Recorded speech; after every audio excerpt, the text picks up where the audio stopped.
vous. D'ailleurs, vous l'avez dit à plusieurs reprises durant l'émission.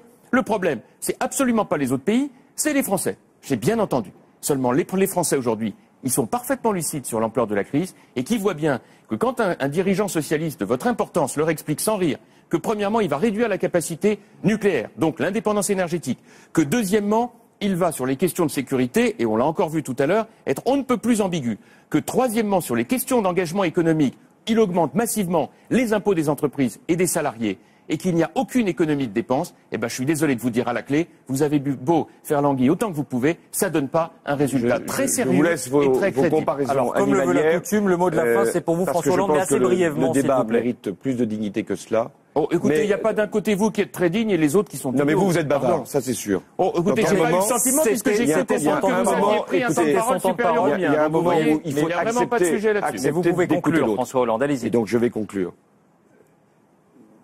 Vous avez un bilan. Il est lourd. Mais vous aussi, vous avez un bilan, hein. Vous avez été président du Conseil général de Corrèze, vous vous avez plombé les dettes du Conseil général de Corrèze. Vous laissez François Hollande conclure.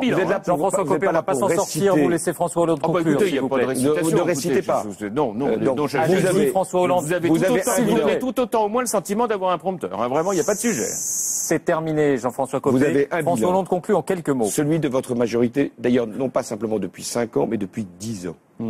Il y a eu pour les Français une période très difficile, qui tient pas seulement à la crise, mais à la manière avec laquelle vous avez fait vos choix.